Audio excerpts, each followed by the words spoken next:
Hello guys, ये मैं paper discuss कर रहा था आप लोगों से। ये पेपर है मई जून 2021 का। वेरिएंट है 32 अपना वेरिएंट है। बेसिकली मई जून ऑब्वियसली बात में डिस्कस कर रहा था। मई जून 2021 का है और वेरिएंट 22 है, 32 वेरिएंट है। First MCQs, let's discuss the diagram show a monopolistic competitive firm.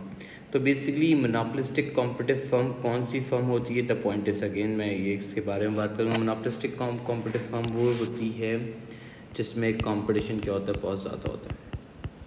जहाँ पे कंपटीशन ज़्यादा होता है, जहाँ पे कंपटीटर्स ज़्यादा होते हैं, रिलेटिवली सब्स्टिट्यूट्स क्या होते हैं, ज़्यादा होते हैं। रिलेटिवली यहाँ पे आइडेंटिफाई किया, सब्स्टिट्यूट्स क्या होते हैं, ज़्यादा होते हैं। तो इस फर्म में अगर which point represent allocative efficiency वो पॉइंट होता है जहाँ पे फर्म सबसे ज़्यादा एफिशिएंट हो सकती है। तो बेसिकली एवरेज एलोकेटिव एफिशिएंसी का जो पॉइंट कहा जाता है MC equals to marginal cost is equals to price, that point is known as allocative efficiency. तो किस पॉइंट पे फर्म एलोकेटिवली एफिशिएंट हो सकती है? तो marginal cost is equals to price पे monopolistic competitive sellers monopolistic competitive की बात कर रहा है, जहाँ पे फर्म सबसे ज़्यादा एफिशिएंट हो सकती है। कंपेटिटर्स ज़्यादा होते हैं जिसकी डिमांड इलास्टिक डिमांड होती है। तो कौन सा पॉइंट है जहाँ पे फर्म एलोकेटिव बोलती थी marginal cost is equals to price? किस जगह पे गए यहाँ पे ईरान, तो मार्जिनल कॉस्ट किस जगह पे प्राइस की इक्वल हो रही है? सी पॉइंट है, marginal cost is equals to price. तो सी पॉइंट पे यहाँ पे फर्म क्या होगी, एलोकेटिवली एफिशिएंट होगी। तो इसका आंसर क्या है? सी इज़ द करेक्ट आंसर, क्योंकि यहाँ पे फर्म क्या है, एलोकेटिवली एफिशिएंट हो सकती है। किसके अंदर? मोनोपोलिस्टिक कंपटीशन के अंदर, वो भी लॉन्ग रन के अंदर। अगर ये भी पूछ सकता था लॉन्ग रन में, शॉर्ट टर्म में, तो बेसिकली एलोकेटिवली एफिशिएंसी जो अचीव होती है वो लॉन्ग रन के अंदर होती है। लॉन्ग रन के अंदर फर्म क्या हो सकती है, एफिशिएंट हो सकती है यहाँ पे, क्योंकि किसकी बात करता है? मोनोपोलिस्टिक कॉम्पिटिटिव फर्म की बात कर रहा है। नेक्स्ट जो है, what is an argument against the government intervention when there is a market failure? क्या आर्ग्यूमेंट है जब गवर्नमेंट इंटरवेंशन करती है, जब when there is a market failure? Government intervene could increase the positive externalities. Government obviously बात है, government जो है यहाँ पे आइडेंटिफाई किया, मैंने बात की, ऑब्वियसली बात है यहाँ पे ये आइडेंटिफाई कर सकता हूँ। तो मैंने बात की, what is an argument against government intervention when there is a market failure? क्या गवर्नमेंट इंटरवेंशन, ऑब्वियसली बात है, government against, what is an argument against government intervention? Government intervention में ऑब्वियसली बात है, what is the argument against government intervention when there is a market failure? जब market fail होगी। Market failure कब, government intervention कब आती है? Arguments के बारे में बात करनी है हमें, आर्ग्यूमेंट्स से डिस्कस करना है, क्या आर्ग्यूमेंट्स हो सकते हैं। तो क्या इसमें ये बात कर सकता हूँ, government intervention could increase positive externalities. Government intervention जो positive externalities, government intervention could increase availability of merit goods. Government intervention जो है बेसिकली हम ये आइडेंटिफाई कर सकते हैं, government intervention could lead to are less efficient outcome. Intervention could reduce information failure. हमेशा ना हम बात कर सकते हैं what is an argument against the government intervention. जब गवर्नमेंट इंटरवेंशन को lead to less efficient outcome, obvious government intervention को लीड टू पॉजिटिव एक्सटर्नैलिटीज। ये बात सही कह रहा है, ये आर्ग्यूमेंट नहीं है। गवर्नमेंट इंटरवेंशन होती है जब मेरिट गुड्स की वजह से, could lead to increase merit goods की वजह से। Government intervene could lead to a less efficient outcome. जब एफिशिएंट आउटकम नहीं होते तो गवर्नमेंट के ये आर्ग्यूमेंट है, argument against the intervention. What is an argument against government intervention when there is a market failure? Arguments क्या हो सकते हैं अगेंस्ट गवर्नमेंट के? जब एक एफिशिएंट लेस एफिशिएंट आउटकम आता है तो ऑब्वियसली बात है जब भी मार्केट फेलियर होती है। तो हमें ये पता चलता है बेटर ऑप्शन क्या है, सी इज़ द बेटर ऑप्शन, जो इसमें हम गवर्नमेंट के आर्ग्यूमेंट्स की बात करते हैं, arguments against the government intervention when there is a market failure. Suppose करते हैं, बात ये करते हैं arguments, what is an argument against government intervention? Government intervention होने से क्या, ऑब्वियसली बात है, क्या अगेंस्ट बात हो सकती है जो आर्ग्यूमेंट्स पे हम बात कर सकते हैं? जब गवर्नमेंट इंटरवेंशन को lead to less efficient outcome, government intervention करने के बावजूद तो उसकी वजह से लेस एफिशिएंट आउटकम नहीं निकल रहा, तो ऑब्वियसली बात है ये इसकी वजह से जब मार्केट फेलियर हो रही है तो ऑब्वियसली बात है तो ये बेसिकली आर्ग्यूमेंट्स के अगेंस्ट बात होगी गवर्नमेंट के। ठीक है, तो इसका आंसर करेक्ट है, सी इज आंसर, क्योंकि गवर्नमेंट इंटरवेंशन को टीम की पॉजिटिव एक्सटर्नैलिटीज ये अगेंस्ट बात नहीं है। गवर्नमेंट इंटरवेंशन को lead could increase availability of merit goods, तो ये आर्ग्यूमेंट्स में नहीं। Government intervention could reduce the information failure, तो ये अच्छी बात है। फेवर की वाली बात है, ये सारी तीनों जो है फेवर वाली बातें कर रहा है एग्जाम में। यहाँ पे किसकी है, मैंने बात की फेवर्स की बात कर रहा है, यहाँ पे भी फेवर की बात कर रहा है, यहाँ पे भी फेवर की बात कर रहा है। फिर यहाँ पे ये बात करता है third, a government is choosing between 4 routes, 4 routes हैं। For a new road, the table provides a detail for the cost and benefit associated with each route. The government want to get the highest return of the taxpayer in terms of social benefit relative to the private cost. तो basically हमें पता है social benefit is equals to private benefit plus external benefit, ये formula होता है। और दूसरा formula क्या, social cost is equals to private cost plus external cost होता है मेरे पास, यहाँ पे आइडेंटिफाई किया, प्लस एक्सटर्नल कॉस्ट से आइडेंटिफाई किया, मेरे पास क्या फॉर्मूला है। Social benefit is equals to private benefit plus external benefit, social cost is equals to private cost plus external cost. तो हमने देखा प्राइवेट बेनिफिट एक्सटर्नल बेनिफिट दिया हुआ है, तो इस मीन ये 25 और ये 5, 25 और प्लस 5 किया तो मेरे पास कितना है, 30 आया। 30 is my social benefit. 30 plus 10 को करूँगा तो ये क्या हो गया, 40 हो गया। 40 इज़ माई क्या हुआ, सोशल बेनिफिट हुआ। 25 और 10 जो हुआ, 25 और 35, ये 35 जो है मेरे पास क्या है, सोशल बेनिफिट्स हुआ। 35 और 10 तो ये 45 इट्स माई क्या है, सोशल बेनिफिट्स है। ये सोशल बेनिफिट से रिप्रेजेंट।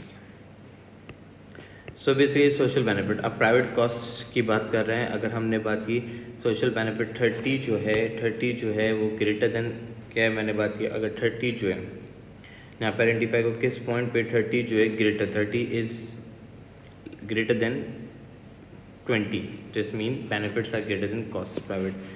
ऑब्वियसली बात है सोशल बेनिफिट 10 में सोशल बेनिफिट 40 है, 40 इज़ ग्रेटर देन, यहाँ पर आइडेंटिफाई 40 इज़ ग्रेटर देन 25, तो इस mean benefits are greater than cost. यहाँ पे क्या किया, सोशल बेनिफिट 35 और ये 20, तो कितने का, 15 का डिफरेंस आ रहा है। तो दोनों में कॉस्ट में डिफरेंस कितने का आ रहा है, प्राइवेट कॉस्ट और प्राइवेट बेनिफिट में 20 और 25, 5 का डिफरेंस 25। और अगर हम ये देखा जाए, अगर ये भी देखा जाए, ये प्राइवेट बेनिफिट और इसमें 25 5 का डिफरेंस, ये भी 5 का डिफरेंस आ रहा है, ये भी 30 और 35 5 का डिफरेंस। लेकिन यहाँ पे इन दी एंड क्या है, सोशल बेनिफिट जो है 35 जो है, मैं बोल सकता हूँ 35 जो है मेरे पास क्या थे गाइस, मैंने यहाँ पर आइडेंटिफाई किया 35 जो हैं वो बेनिफिट्स थे और जो कॉस्ट थी वो कितनी थी, मैंने बात की कॉस्ट थी 20 थी। तो इट्स मीन लाइक 35 मेरे पास हैं और बेनिफिट्स कितने 20 हैं, तो इट्स मीन लाइक 35 और 20 का डिफरेंस कितने का आ रहा है, इट्स लाइक 15 का डिफरेंस आ रहा है।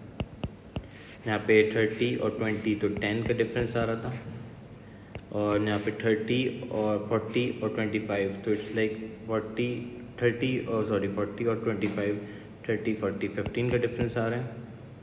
और बेसिकली यहाँ पे अगर मैं आइडेंटिफाई करूँ 30 और 45 तो इट्स लाइक मैंने बात की 45 15 का डिफरेंस आ रहा है। तो इसमें पूछा क्या है, a government is choosing between 4 routes for the new road, the trade provide detail for the cost and benefit associated with each route, the government want to get a highest return of taxpayer in term of social benefits related to private cost। social benefit के ज़रिए वो क्या करे, ज़्यादा tax pair in term of मिलना चाहिए, return मिलना चाहिए in term of social benefit, society को benefit relative to private cost. तो प्राइवेट कॉस्ट में सोशल बेनिफिट में सबसे ज़्यादा रिटर्न हमें कब से मिलना है, मैं ये बात कर सकता हूँ। ऑब्वियसली बात कब से मिलने शुरू हुआ मेरे पास, यहाँ पे जो आंसर जो कंसिडर कर सकते हैं वो क्या, private cost equals to private cost plus मैंने बात की इक्वल्स टू, मैंने बात की यहाँ पे ये बात की जो कि private benefit plus external benefit जो निकल रहा था वो 30 निकल रहा था, 30 और ये बेनिफिट्स 30 बेनिफिट्स था तो ज़्यादा रिटर्न 40 35 और 20। तो बेसिकली अगर हमारे पास जो सबसे ज़्यादा 4 रूट्स में कौन सा रूट्स हम चूज़ कर सकते हैं, क्योंकि पेपर में क्वेश्चन में ये बोल रहा है 2 रूट्स हैं 4 रूट्स हैं और cost benefit associated with each route, the government want to get a highest return for the tax payer in term of the social benefits relative to private cost. Social benefit ज़्यादा मिलना चाहिए, society को benefit ज़्यादा मिलना चाहिए as compare to private cost. तो यहाँ पे देखें हमारे पास अगर सी वाले में देखें प्राइवेट कॉस्ट क्या है, कम है, सही है, प्राइवेट कॉस्ट क्या लग रही है, कंपैरेटिवली कम लग रही है। यहाँ पे क्या है, प्राइवेट बेनिफिट क्या था, ज़्यादा मिल रहा था, प्राइवेट बेनिफिट ज़्यादा था, प्राइवेट कॉस्ट क्या थी, कम थी। और एक्सटर्नल बेनिफिट थर्ड पार्टी को जो बेनिफिट मिल रहा था वो 10 मिल रहा था। यहाँ पे भी 10 यहाँ पे क्या था, प्राइवेट बेनिफिट कम था लेकिन यहाँ पे प्राइवेट बेनिफिट क्या था, ज़्यादा था। बी में प्राइवेट बेनिफिट ज़्यादा था लेकिन प्राइवेट कॉस्ट क्या थी, कम थी। प्राइवेट बेनिफिट ज़्यादा मिल रहा था और यहाँ पे प्राइवेट कॉस्ट क्या थी, कम थी। यहाँ पे क्या है, सोशल बेनिफिट्स, प्राइवेट बेनिफिट क्या था, बहुत ज़्यादा था और प्राइवेट कॉस्ट क्या थी, कम थी। सही है, तो कॉस्ट थी। तो यहाँ पे ऑब्वियसली बात है, प्राइवेट बेनिफिट कब ज़्यादा हो सकते थे, प्राइवेट बेनिफिट ज़्यादा है तो सोशल बेनिफिट ज़्यादा है। तो कहाँ पे सोशल बेनिफिट्स सबसे ज़्यादा आपको अचीव हो सकता है, जो कि सोसाइटी को बेनिफिट जो ज़्यादा मिल सकता है, even depend upon private benefit. Private benefit क्या था, कम होना चाहिए और प्राइवेट कॉस्ट क्या होनी चाहिए, ज़्यादा होगी। जब प्राइवेट बेनिफिट ज़्यादा होगा तो प्राइवेट बेनिफिट कम होगा तो ऑब्वियसली बात है सोशल बेनिफिट क्या होगा, आपका इफेक्ट हो रहा होगा। तो यहाँ पे बोला है सोशल बेनिफिट कब ज़्यादा होना चाहिए, want to get the highest return in term of, मैंने बात की benefits relative to private cost. तो social benefit relative to private cost, तो सोशल बेनिफिट कब ज़्यादा होगा, तो हम ये देख सकते हैं। तो मेरे पास कंपैरेटिवली जो मुझे पता चलता है, यहाँ पे ये आइडेंटिफाई करता हूँ, मैं ये रिप्रेजेंट करता हूँ। सी में मेरे पास क्या था, प्राइवेट बेनिफिट ज़्यादा मिल रहा था as compare to private cost से। सो सी वाला रूट जो है वो क्या है, रूट्स जो है मिलियंस में, वो क्या था 35 मिलियंस का मुझे सोशल बेनिफिट मिल रहा था। 35 मिलियंस का मुझे सोशल बेनिफिट मिल रहा था, जो कि बहुत इफेक्टिव है। किसके लिए, मैंने बात की गवर्नमेंट के लिए। गवर्नमेंट चूज़ ये वाला रूट करेगी तो क्योंकि इसमें प्राइवेट बेनिफिट गवर्नमेंट के लिए क्या था, कम था, सबसे कम प्राइवेट बेनिफिट था। प्राइवेट इंडिविजुअल को बेनिफिट कम मिल रहा था। ये देखो बेटा, इंडिविजुअल का बेनिफिट यहाँ पे कम था, इंडिविजुअल का बेनिफिट भी कम था और इंडिविजुअल की कॉस्ट भी कम थी। तो इसका मतलब क्या है, सोसाइटी को ज़्यादा बेनिफिट मिल रहा है इससे। तो सोसाइटी का बेनिफिट, सोशल बेनिफिट क्या था, ज़्यादा था। तो जब भी मैंने बात की गवर्नमेंट ये वाला रूल यूज कर, बी और डी क्यों नहीं हो सकता। बी में प्राइवेट बेनिफिट ज़्यादा था और प्राइवेट कॉस्ट कम था। सही है, तो यहाँ पे प्राइवेट बेनिफिट कंपैरेटिवली सी से प्राइवेट बेनिफिट भी ज़्यादा था और सी से प्राइवेट कॉस्ट भी ज़्यादा थी। तो ये जब भी नहीं हो सकता। इसका मतलब सोशल बेनिफिट क्या हो रहा होगा, यहाँ पे कम हो रहा होगा। जब सोशल बेनिफिट कम है तो ऑब्वियसली बात है, सोशल बेनिफिट कम है तो यहाँ पे सोसाइटी को बेनिफिट कम मिलेगा, क्योंकि प्राइवेट बेनिफिट कैसे। यहाँ पे अगर मैं ये बात करूँ, यहाँ पे अगर मैं डी में बात करूँ, सोशल बेनिफिट की प्राइवेट कॉस्ट कम थी कंपैरेटिवली सी से, प्राइवेट कॉस्ट भी ज़्यादा थी और प्राइवेट कॉस्ट क्या थी, ज़्यादा थी। यहाँ पे दोनों में कॉस्ट क्या होती है, ज़्यादा बढ़ रही थी। तो कॉस्ट कंपैरेटिवली ज़्यादा होगी तो ऑब्वियसली बात है यहाँ पे सोसाइटी को बेनिफिट क्या होगा, ज़्यादा। जहाँ पे प्राइवेट कॉस्ट और प्राइवेट बेनिफिट कम है तो सोसाइटी को बेनिफिट ज़्यादा मिल रहा होगा। फिर नेक्स्ट जो है Donald maximise utility buying the paperback book and audio books and the price of the paper book is 3 and audio book की 6। तो इसका मतलब क्या है, जो कि if the marginal utility of per unit, एक यूनिट कंज्यूम करने का कितने खरीदा था, ऑडियो बुक खरीदा था 6 खरीदा था और तो बुक की क्या थी, price of the audio book की 6 थी और पेपर बुक की क्या थी, प्राइस क्या थी, 3 थी। तो दोनों में हमने फॉर्मूला निकालते हैं। जैसे प्राइस ऑफ एक्स का फॉर्मूला होता है price of X upon price of Y. तो मैंने बात की बुक अपॉन, मैंने बात की audio book, paperback book upon मैंने बात की audio book.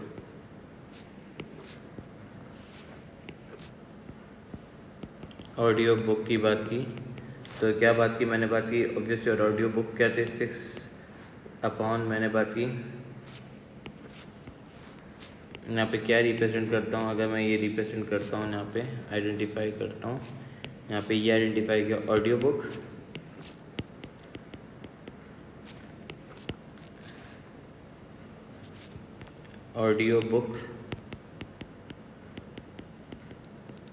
Audio book upon मैंने बात की पेपर बैक बुक। तो मैंने बात की ऑडियो बुक क्या थे 6 अपॉन 3 से किया, दोनों की प्राइस 6 अपॉन 3। तो मेरे पास क्या 3 1 3 2 था। तो प्राइस पर यूनिट प्राइस जो निकली, यूनिट की प्राइस जो निकली 2 निकली। सही। तो if the marginal utility of last paper book was 12 unit, paper book की जो थी क्या थी 12 यूनिट थी। तो दोनों की मैंने बात की 12 यूनिट थी, तो 2 मल्टीपल यूनिट्स, तो 12 मल्टीप्लाई बाय मैंने बात की 2 यूनिट्स पे कितनी प्राइस होगी, 2 यूनिट पे 12 होगी तो ऑब्वियसली 12 टू द 24 होगी, मेरे पास कितने यूनिट्स आ रहे होंगे, 12 यूटिल्स मिल रही होगी, सेटिस्फैक्शन मिल रही होगी, 12 नंबर ऑफ यूनिट्स कंज्यूम हो रहे होंगे जिससे आपको सेटिस्फैक्शन मिलेगी, जो कि D is the correct answer. Way statement correctly describe the result of the price of increase of N inferior goods. कौन सा स्टेटमेंट जो डिस्क्राइब कर सकता है price of increase of N inferior goods की बात कर रहे हैं। Which statement describe as a result of price of an increase in inferior goods? Both the substitution effect। यहाँ पे जो बात कर रहे हैं कौन सा स्टेटमेंट जो है डिस्क्राइब कर सकते हैं इन्फीरियर गुड्स को डिस्क्राइब कर सकता है, तो बेसिकली यहाँ पर in the both the substitution effect income effect would cause the consumer to buy less goods. Both the substitution effect and देखो बेटा प्राइस इंक्रीजेज, जब प्राइस इंक्रीज होती हैं इन्फीरियर गुड्स में तो ऑब्वियसली बात है सब्स्टिट्यूशन इफेक्ट जो होता है आप क्या करते हो, प्राइस बढ़ती है, क्वांटिटी क्या होती है कम होती है, आप इन गुड्स की डिमांड क्या करते हो कम कर देते हो। लेकिन इनकम इफेक्ट में क्या होता है, इनकम इफेक्ट में जब आपकी प्राइसेस बढ़ती हैं तो आपकी रियल इनकम पे इफेक्ट आता है। इन्फीरियर गुड्स की बात करो, यहाँ पर आइडेंटिफाई किया इन्फीरियर गुड्स से रिप्रेजेंट किया, आपकी रियल इनकम क्या होती है बढ़ती है, जब रियल इनकम कम होती है तो आप क्या करते हो कम डिमांड करते हो, कौन से गुड्स की, इन्फीरियर गुड्स की कम डिमांड करो तो आपकी डिमांड क्या होती है फॉल होती है, इंक्रीज़ होती है। तो क्योंकि आपका इसका डायरेक्शन क्या होता है, ऑब्वियसली बात है अपोजिट डायरेक्शन में जाता है। यहाँ पे क्या आइडेंटिफाई किया, अपोजिट डायरेक्शन में जाता है। जब आपकी इनकम कम होती है, प्राइसेस बढ़ी तो इनकम कम, तो डिमांड क्या हो जाएगी, आप क्या करोगे ज़्यादा करोगे, कौन से गुड्स की, इन्फीरियर गुड्स की। इन्फीरियर गुड्स की आप डिमांड क्या करोगे ज़्यादा करोगे। तो इससे both the substitution effect and income effect cause the consumer to buy more of a good, the substitution effect cause the consumer to buy less of a good and income effect cause the consumer to buy more of a good. तो क्या बोला, substitution effect cause the consumer to buy less, consumer क्या करेगा, bye क्या करेगा, less करेगा। यहाँ पे क्या कर रहा है, बाय क्या कर रहा है, सब्स्टिट्यूशन में बाय क्या कर रहा है, less. Income effect cause the consumer to buy more of a good, जहाँ पे इन्फीरियर इनकम कम होगी तो ज़्यादा डिमांड करे, क्या करेगा, बाय क्या करेगा, ज़्यादा करेगा, बाय मोर करेगा। तो इसका मतलब C is the correct answer, यहाँ पे C is the correct answer. What which statement about the monopoly is correct, monopoly a profit maximizing occur when the average cost is equals to average revenue। यहाँ पे क्या है, profit maximising जो होता है कहाँ पे होता है, average cost is equals to average revenue. Sale maximising occur when the marginal cost equals to marginal revenue. Sale maximising occur when the marginal revenue equals to zero. Sale maximising नहीं होता, cell maximising ये वाला क्या है, MCQs क्या है, हमेशा sale maximising monopoly is correct. Profit maximising when average cost, profit कभी भी प्रॉफिट मैक्सिमाइजिंग होता है MC इक्वल्स टू MR पे होता है, सही है। और सेल मैक्सिमाइजिंग जो होता है MR 0 पे होता है और टोटल रेवेन्यू मैक्सिमम पे होता है। सेल मैक्सिमाइजिंग अगर when marginal revenue is equal to 0, marginal revenue 0 पे होता है सेल मैक्सिमाइजिंग में, सही है। सेटिस्फैक्शन अगर व्हेन मार्जिनल कॉस्ट इज 0 नहीं, तो इसका मतलब क्या है, मेरे पास जो इसका जो 6 का आंसर है सी इज़ द करेक्ट आंसर है, क्योंकि मार्जिनल रेवेन्यू 0 पे होता है इस cell maximising. 7. A satellite communication company is bought by the investment bank, which outcome has result from its purchases। बोला सैटेलाइट एक कंपनी थी, communication company is bought by the central investment bank, which outcome result from this purchase. Cartel वो होता है जब दो बड़ी firm मिलके काम हो जाती है। Is bought by the investment bank की तरफ जा रही है, तो डाइवर्सिफाई मतलब डिफरेंट रेंज ऑफ प्रोडक्ट में फर्म अपनी डिफरेंट रेंज ऑफ प्रोडक्ट में वो डाइवर्सिफाई कर रही है अपनी प्रोडक्ट को, सही है। मैंने बात की डिफरेंट रेंज ऑफ प्रोडक्ट की बात की, मैंने बात की अगर डाइवर्सिफिकेशन जो होती है जब एक डिफरेंट प्रोडक्ट्स बना रही है, सही है, तो encompasses a greater range of diversity जो होती है, रेंज ऑफ डाइवर्सिटी की बात की। डाइवर्सिटी कब हो रही है, जब मैंने ये आइडेंटिफाई किया satellite communication company is bought by an investment bank. Satellite जो कंपनी थी वो इन्वेस्टमेंट बैंक से ख़रीदी गई है, तो उसने अपनी प्रोडक्शन को डाइवर्सिफाई किया इन डिफरेंट रेंज में। 8. The diagram show the long run average cost curve for and firm and short run average cost curve. Long run और short run average cost curve बनाए which statement is correct. when the minimum of SRAC 3 जब minimum पे होगा, बोल रहे हैं when the minimum of SRAC lower than the minimum point SRAT it reflect the law of variable proportion। नहीं, गलत concept है। the law of diminishing return when explained when the each of the SRAC curve is a U shape। हाँ, law of diminishing returns जो है अकर हो सकता है। Law of diminishing returns का मतलब क्या है, आपके पास देखो जब आपकी कॉस्ट कम होती जा रही है, कॉस्ट कम होती जा रही है, आपके आउटपुट बढ़ते जा रहे हैं, तो उसमें लॉ ऑफ डिमिनिशिंग रिटर्न्स आता जा रहा है। जब जैसे जैसे आपके आउटपुट बढ़ते जा रहे हैं और आप अचीव क्या कर रहे थे, इकनॉमीज ऑफ स्केल अचीव कर रहे हैं। इकनॉमीज ऑफ स्केल अचीव करते रहोगे तो लॉ ऑफ डिमिनिशिंग रिटर्न्स आता रहेगा। जैसे जैसे आपके आउटपुट क्या होते जाते बढ़ते जाते, इसमें लॉ ऑफ डिमिनिशिंग रिटर्न्स आ रहा था। जैसे जैसे आपके आउटपुट बढ़ते जाएंगे तो वहाँ पे लॉ ऑफ डिमिनिशिंग रिटर्न्स आता रहेगा और वहाँ पे आपकी कॉस्ट क्या होती रहेगी, कम हो जाएगी। आउटपुट बढ़ रहे हैं, कॉस्ट का कम होना, तो इसका मतलब आपकी डिमिनिशिंग होना, क्या प्रोडक्शन जितनी आपका आउटपुट बढ़ रहा है लेकिन आपकी कॉस्ट पर यूनिट कम होती जा रही है, तो इसका मतलब क्या है, the law of diminishing returns, the law of diminishing returns explain by each of the SRAC curve is a U shape. Each of shape जो है SRAC इसलिए बनाया जाता है क्योंकि ऑब्वियसली बात है एक जैसी प्रोडक्शन हर वक्त नहीं होती रहती है। The position of SRAC show, SRAC two जो शो है वो मिनिमम नहीं, ये गलत है। The rising section of the SRAC indicate extension of the existence of diseconomic. SRAC 1 economies of scale की तरफ जाता है, डिसइकोनॉमिक स्केल की तरफ नहीं जाता, गलत है। तो इसका comparatively B is the correct answer क्योंकि B is the better option. What is most likely the reason that a barrier to dainty might be lead to x inefficiency. Barriers to dainty, ज़्यादा barriers लगने से firm कैसे x inefficiency की तरफ जा सकती है। फर्म जो है, the firm does not account for any external benefit, the firm has no incentive to cut it cost of production, सही है।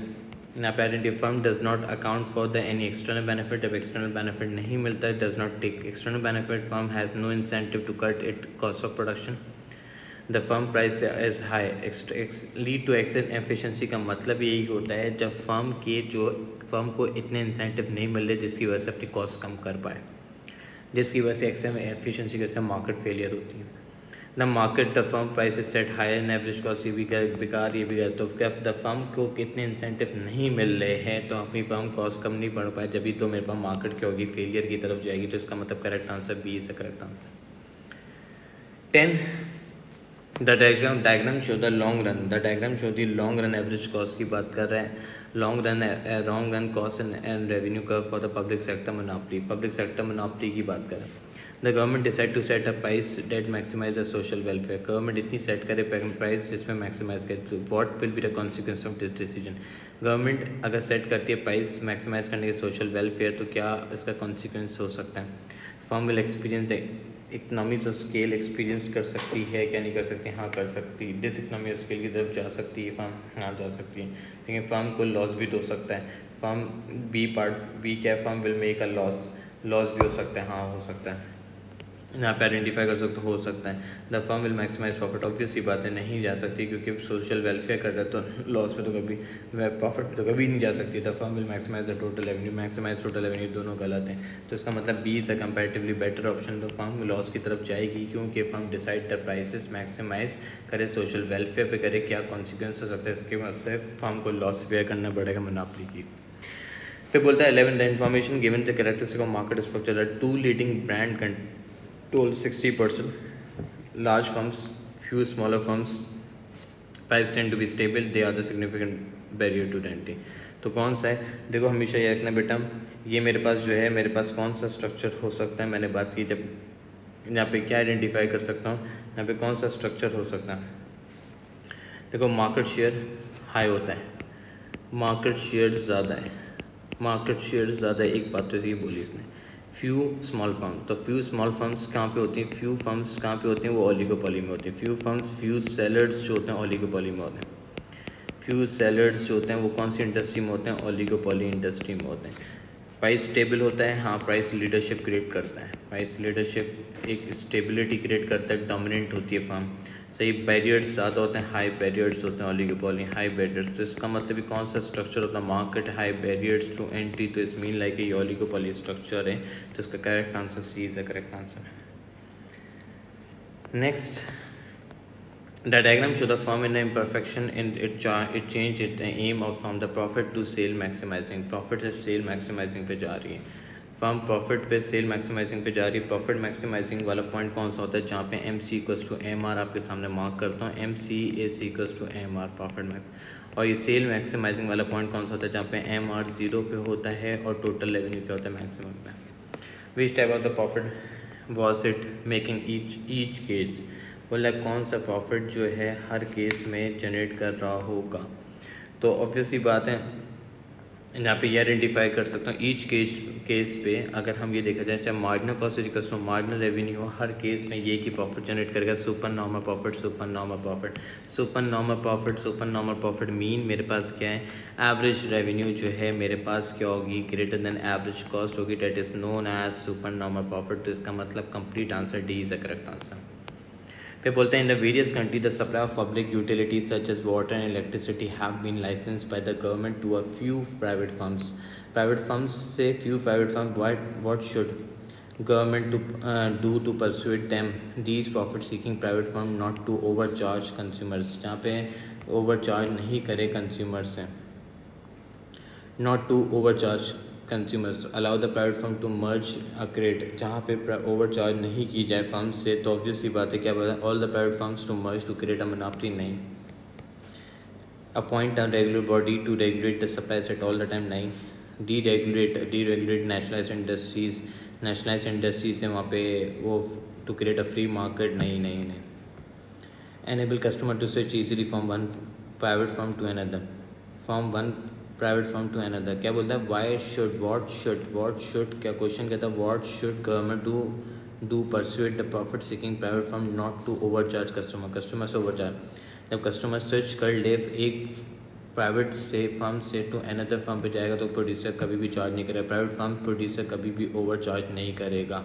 तो इसका मतलब better answer D is a comparatively बेहतर आंसर है, क्योंकि अगर देखा जाए allow private firm to emerge, monopoly create कर ले तो ओवरचार्ज करेगा, अगर मोनोपोली क्रिएट करता है तो यहाँ पे क्या करेगा, ओवरचार्ज कर सकता है। अगर regular body guarantee supply for all the time appoint कर ले तो ऑब्वियस ही बात है इससे कोई इफेक्ट नहीं आएगा, नो इफेक्ट, कोई इफेक्ट नहीं आएगा। डीरेगुलेट नेशनलाइज कर देगा तो गवर्नमेंट से अगर हम तो क्रिएट अ फ्री मार्केट, अगर नेशनलाइज इंडस्ट्री को फ्री मार्केट में लेके जाएंगे तो प्रोड्यूसर ऑब्वियस ही बात है प्राइवेट जो फर्म्स होंगी, प्राइवेट फर्म्स यहाँ पे भी ओवरचार्ज कर रही होंगी। तो कंपैरेटिवली बेटर आंसर क्या है, D is a comparatively better answer. 14 government intent to use pollution permit, government use करना चाहती है pollution permit to reduce the environmental damage, environment damage नहीं हो। Under what circumstance which policy is likely to fail to achieve the intended reduction, कौन सी policy जो है achieve करने में फेल हो सकती है ये अचीव करने में। Firm within the scheme required have a sufficient number of permit to cover the amount of pollution generate in production, पर पोल्यूशन परमिट होता है और कवर कर सके अमाउंट ऑफ द पोल्यूशन, ऐसा हो ही नहीं सकता। Firm improve the technology to reduce the number of permit they required, तो टेक्नोलॉजी इंप्रूव कर रही तो पोल्यूशन और क्रिएट करेगा। Firm do not use the all the permits can sell some of them other firms, the permit do not impose a strict enough limit on the carbon emission, अगर permit ये दिया है does not impose strict enough limit on the carbon emissions पे, एक limitation set कर दें तो क्या बोला फेल कब होगी, to achieve the intended reduction नहीं कर पाएगी जब ऑब्वियसली परमिट में इम्पोज कर दे स्ट्रिक्ट इनफ लिमिट सेट नहीं करा उन कार्बन एमिशंस पे, तो जब भी पोल्यूशन लिमिट हो ही नहीं सकता। तो फेल इस जगह पे फेल हो रही, इस जगह पे तो फेल हो ही नहीं रही, पोल्यूशन कर देगी पास हो रही है, परमिट लगा दी भाई अच्छा क्या है, टेक्नोलॉजी ऐसे लेके आ गई जिससे वो पोल्यूशन क्रिएट ही नहीं करती, ये भी बात सही कह रहा था, ये भी क्या है। तो फेलियर का वर्ड, फेलियर कब होगी भाई, हमेशा डी पार्ट में फेलियर सही। फिर बोला government is committed to reducing a Gini coefficient, which policy is most likely to fail to achieve the policy objective, कौन सी पॉलिसी है जो अपने ऑब्जेक्टिव क्या होगी, मैंने बात की ऑब्वियसली बातें अचीव नहीं कर पाएगी। तो अगर हम बात करें यहाँ पे, अगर मैंने डायग्राम बनाता हूँ यहाँ पे बात की, ये इक्वल डिस्ट्रीब्यूशन ऑफ लाइन है, ये क्या है जिनी कोफिशिएंट में इक्वल डिस्ट्रीब्यूशन को कहते हैं, इक्वल डिस्ट्रीब्यूशन ऑफ इनकम, जहाँ पे कोई इनइक्वालिटी नहीं है। मैंने बात की यहाँ पे कहा इक्वल डिस्ट्रीब्यूशन से, डिस्ट्रीब्यूशन से बात की, इक्वल डिस्ट्रीब्यूशन मैंने बात की ऑफ इनकम से बात की, सही है। तो अगर मैंने बात की यहाँ पे, अगर जितना ज़्यादा गैप आता रहेगा उतनी ज़्यादा इनइक्वालिटी क्या होती रहेगी, बढ़ती रहेगी। तो हमेशा ये रखना, जितना ज़्यादा गैप बढ़ता रहेगा उतनी ज़्यादा इनइक्वालिटी क्या होती है, इंक्रीज़ होती रहती है। इनइक्वालिटी क्या होती है, इनइक्वालिटी, तो अनइक्वल डिस्ट्रीब्यूशन ऑफ इनकम जब भी होता है। तो which policy is most likely to fail to achieve this policy objective, reducing Gini coefficient, कौन सी पॉलिसी फेल होगी objective, decrease in ad valorem tax, ad valorem tax की तो बात हम कर ही नहीं सकते। More regressive income tax on system, अगर रिग्रेसिव गरीबों पे मैंने बात की, लो इनकम पे मैंने बात की, लो इनकम पे मोर रिग्रेसिव लो इनकम पे अर्नर पे ज़्यादा टैक्स लगा दें, टैक्स सिस्टम लग जाए तो आपके पास इक्वल डिस्ट्रीब्यूशन नहीं आएगा, उतनी ये पॉलिसी क्या होगी, फेल होगी या नहीं होगी। अब मोर प्रोग्रेसिव, तो अमीरों पर जब लगा देगी तो भाई पॉलिसी सक्सेस हो गई, इनकी सिम ट्रांसफ़र पेमेंट बेकार है MCQs। तो इसका मतलब B is the correct answer. अगर रिग्रेसिव गरीबों पे ज़्यादा टैक्स लगा दें, पुअर्स पे बेसिकली ज़्यादा टैक्स लग गया तो ऑब्वियस सी बात है, तो ये इनइक्वालिटी ज़्यादा क्रिएट करता रहेगा। तो ये B is the correct answer. 16. Which calculation would give a marginal revenue productivity of labor for a firm to sell its productivity in imperfect competitive labor market? Average output produce, यहाँ पे ही बात कर रहे हैं एवरेज आउटपुट प्रोड्यूस बाय पर worker multiply marginal revenue productivity, ये गलत है calculation. Average output produce by worker multiply by extra product produce by additional worker multiply by marginal revenue of product. Extra product जो produce किए हैं, एक extra labour ने multiply करें marginal revenue of product, तो basically marginal product of labour मैंने बात की मल्टीप्लाई बाय मार्जिनल रेवेन्यू, तो क्या बनता है, MRP बनता है। तो इसका मतलब करेक्ट फार्मूला जो है वो C में आ रहा है। इसका मतलब करेक्ट फार्मूला जो है मेरे पास किस में आ रहा है सर, C में करेक्ट फार्मूला बन रहा है। Extra product produce by additional worker price से नहीं होता है, तो D इज़ इनकरेक्ट, तो C is the correct answer. फिर बात करते हैं 17 की बात कर रहा हूँ। The diagram show the demand and supply of a labour in a four market in which market would बात कर रहे हैं, would labour be a transfer earning and economic rent. तो गाइस हमेशा ये रखना, in which market labour transfer earning exceed the economic rent, कौन सी मार्केट है जिसमें ट्रांसफर अर्निंग और इकोनॉमिक रेंट एक्सीड हो सकता है।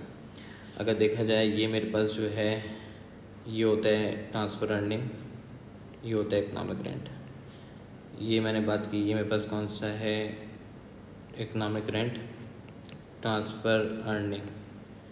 ये क्या आइडेंटिफाई किया, ट्रांसफ़र अर्निंग से रिप्रेजेंट किया, सही। ये आइडेंटिफाई किया कौन सा है, मैंने बात की वेज है, इसका मतलब ट्रांसफ़र कौन सी है, ये अर्निंग है, सही है। तो इससे हम ये बात कर सकते हैं, इसमें ये वाला जो एरिया है ये वेजेस हैं, इससे ऊपर जितनी भी होंगी इकोनॉमिक रेंट होगा, ये ट्रांसफ़र अर्निंग होगा, सही है।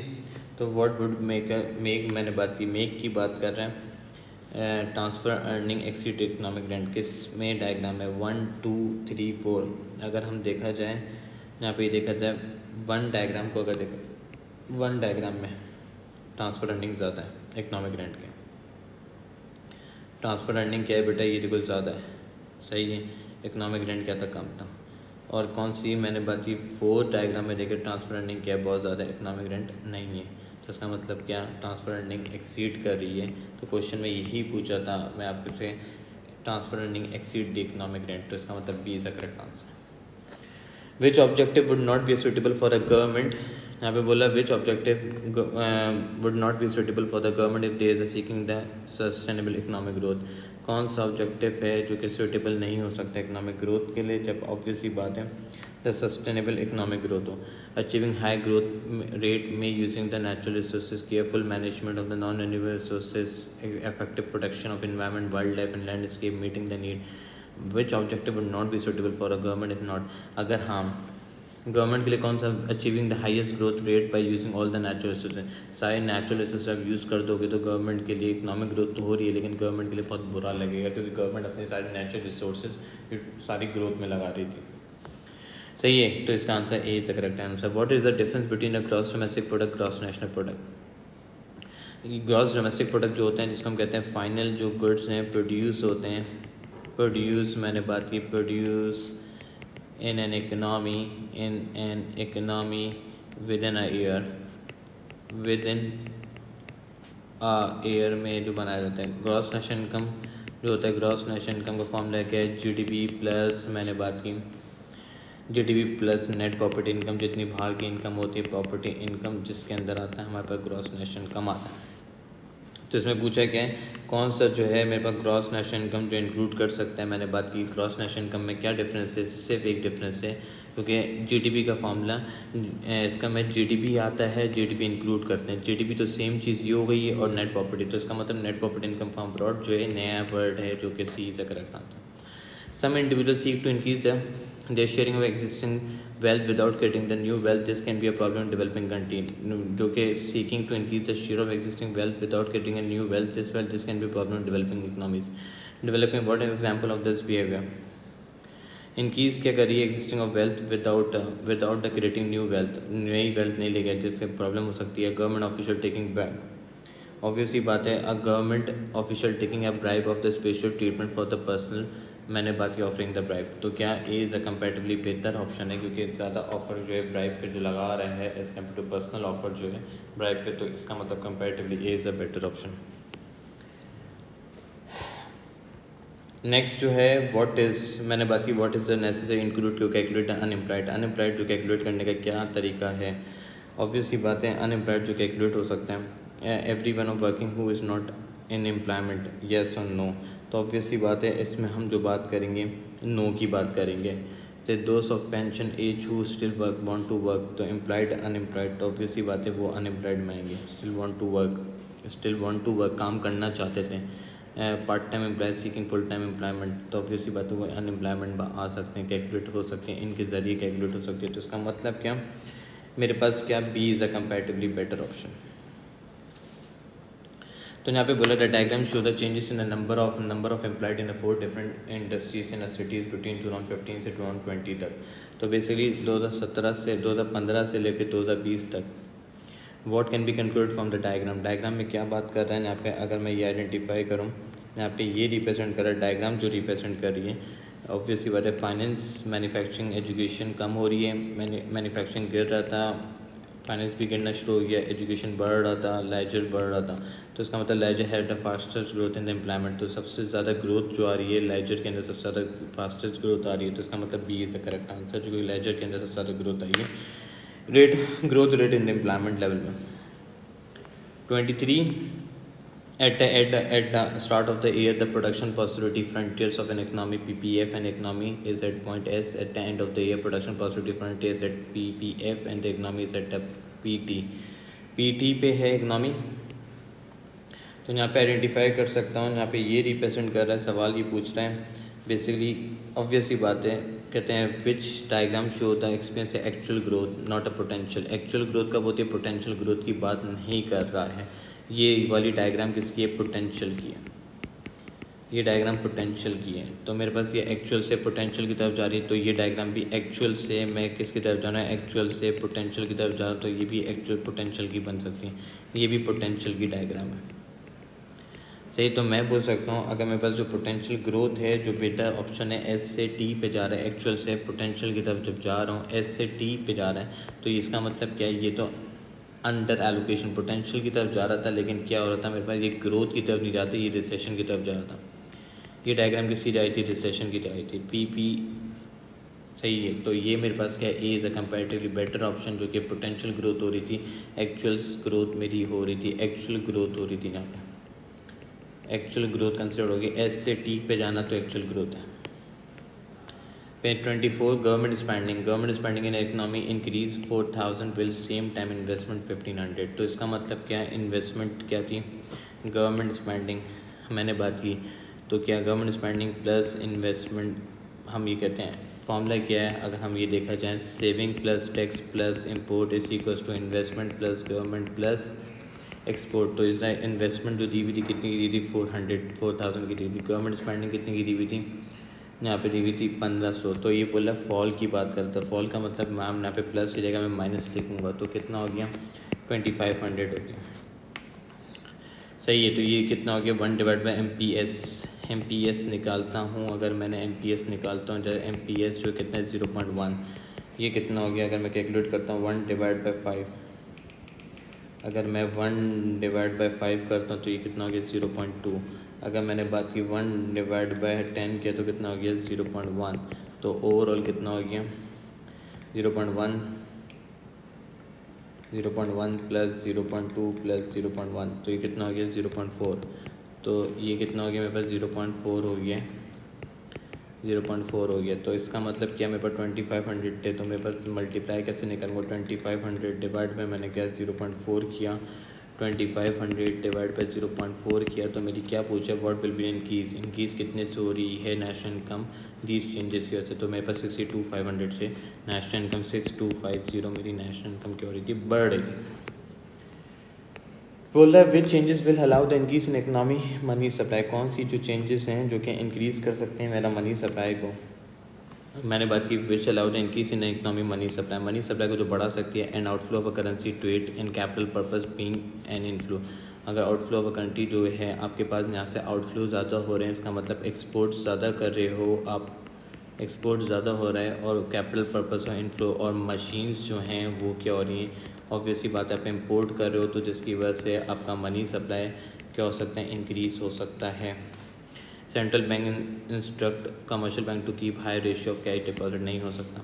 The government budget balance move to the deficit to a surplus, deficit surplus हो जाने से आपका मनी सप्लाई इंक्रीज़ नहीं होगा। ऑब्वियसली बात है government replace boring from the bank from the नहीं, मशीन के ज़रिए अगर एक्सपोर्ट बढ़ता है इंपोर्ट कम होता है, एक्सपोर्ट का बढ़ना इंपोर्ट का बढ़ना, एक्सपोर्ट जब बढ़ रहा है तो ऑब्वियसली बात है आपको कम सप्लाई करना पड़ेगा, आपको कम सप्लाई करना पड़ेगा। आपके पास एक्सपोर्ट ज़्यादा हो तो आपका मनी सप्लाई क्या होगा, ऑब्वियसली बात है ज़्यादा करना पड़ेगा, आपका सेंट्रल बैंक को ज़्यादा सप्लाई करना पड़ेगा, जिससे आपकी करेंसी अप्रिशिएट हो सकती है। तो इसका मतलब comparatively A is a better option. 26 बोला है यार, यहाँ पे क्वेश्चन पूछा है, country initial money supply curve is given MS0 पे दिया हुआ इनिशियल मनी सप्लाई जो है MS0। Liquidity preference it increase the precautionary motive क्या होता है, अनएक्सपेक्टेड एक्सपेंस को कहते हैं। अनएक्सपेक्टेड एक्सपेंस जो है which diagram show the changes that occur. Unexpected expense कब हो सकता है, जब हमेशा ये रखना, ये डायग्राम क्या है मेरे पास, ऑब्वियसली बात है इन इलास्टिक की बात कर सकता हूँ। हाँ प्रिकॉशनरी, देखो हमेशा ये वाली डायग्राम होती है ट्रांजैक्शन की, पहला ये भी ट्रांजैक्शन की दी हुई है, ये ट्रांजैक्शन प्लस प्रिकॉशनरी की दी हुई है। लेकिन rate of interest rate obviously बात है यहाँ पे आइडेंटिफाई कर सकता हूँ कौन सा बैलेंस जो है वो मुझे चेंज कर सकती है। मेरा rate of interest rate diagram show the changes will occur increase precautionary balance, unexpected expense को बढ़ाने के लिए। तो अनएक्सपेक्टेड क्या बोल रहा है, अनएक्सपेक्टेड एक्सपेंस को इंक्रीज़ करने के लिए, अनएक्सपेक्टेड यहाँ पे आइडेंटिफाई किया, अनएक्सपेक्टेड एक्सपेंस को इंक्रीज़ करने के लिए आपको क्या करना पड़ेगा, इंटरेस्ट रेट को क्या करना पड़ेगा, बढ़ाना पड़ेगा। किससे, क्योंकि इसकी होती है हमेशा याद रखना आपको स्पेकुलेशन जो है थोड़ी सी करनी है। Unexpected increase the precautionary motive for holding money, आप होल्ड ज़्यादा करो तो इंटरेस्ट रेट को बढ़ा दोगे तो लोग क्या करेंगे, थोड़ा सा इंटरेस्ट रेट चेंज कर बाय लोग, मैंने बात की स्मॉलर परसेंटेज से आप इंटरेस्ट रेट चेंज करोगे तो ऑब्वियसली बात है लोग क्या करेंगे, for the unexpected unforeseen expense के लिए होल्ड करना शुरू कर देंगे। बाय द मैंने बात की स्मॉलर परसेंटेज से ऑब्वियसली बात है परसेंटेज से इंक्रीज़ करोगे तो ऑब्वियसली बात है होल्ड क्या करेंगे, होल्डिंग ज़्यादा होना शुरू हो जाएगी जनवरी। तो इसका मतलब T is a better diagram जिसमें इंटरेस्ट रेट बढ़ाया जा रहा है और किसी में नहीं बढ़ाया जा रहा।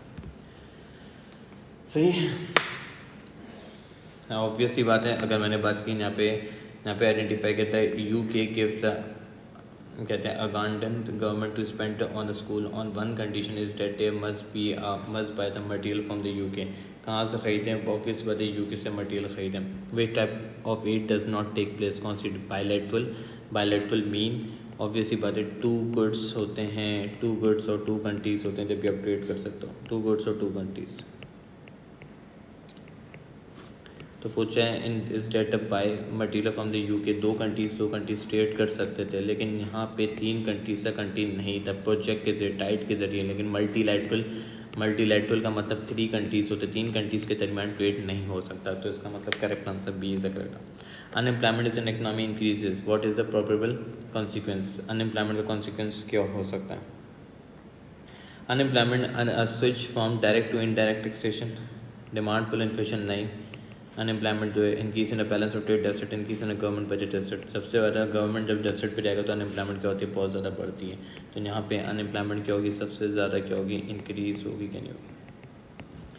यहाँ पे next the government of the Lesotho introduce a programme to promote export and increase the firm and expand subsidising the local entrepreneurs word which effect is likely to help on incomes and a balance of payment, current account deficit and government expenditures लेता हूँ। तो अगर क्या वो subsidise की है, अगर ये सब्सिडाइज़ कर रहा है तो ऑब्वियसली बात है, मैं सबसे पहली बात कहूँ आपकी इनकम क्या हो जाएगी, बढ़ जाएगी इनकम। सही है, तो ऑब्वियसली बात है बैलेंस ऑफ ट्रेड डेफिसिट होगा, अनसर्टेन होगा। ऑब्वियसली बात है मैं ये बोल सकता हूँ जब इनकम बढ़ रही है तो balance of trade current account से अनसर्टेन रहेगा, हमें नहीं पता कितने से चेंज आ सकता है। गवर्नमेंट एक्सपेंडिचर क्या हो जाएंगे, बढ़ेंगे, गवर्नमेंट ज़्यादा स्पेंडिंग करना शुरू कर देगी। तो ऑब्वियसली बात है मैं बोल सकता हूँ इसका आंसर क्या है, मैंने बात की D is the correct answer. तो गाइस यहाँ पे नेक्स्ट है government currently has a balance of budget, balance हो गया बजट मीन क्या ना सिर्फ गवर्नमेंट एक्सपेंडिचर जो है, गवर्नमेंट का expenditure is AEAC equals to, मैंने बात की इनकम है, it is considering the variation of the tax revenue from the government expenditure shown the tax revenue and government spending. What three option are likely to have a potential to move budget into surplus? Budget surplus पे जा सकते हैं जब tax revenue क्या होना चाहिए, ज़्यादा होना चाहिए, कम होना चाहिए। टैक्स रेवेन्यू क्या होना चाहिए, ज़्यादा होना चाहिए, पहली बात। फिर क्या होना चाहिए, गवर्नमेंट स्पेंडिंग क्या होनी चाहिए, कम होनी चाहिए। हाँ, गवर्नमेंट स्पेंडिंग कम होनी चाहिए, टैक्स रेवेन्यू ज़्यादा होगा, तो जिसकी वजह से मेरा बजट क्या होगा, सरप्लस पे जा सकता है, क्या नहीं जा सकता, बजट सरप्लस पे जाएगा।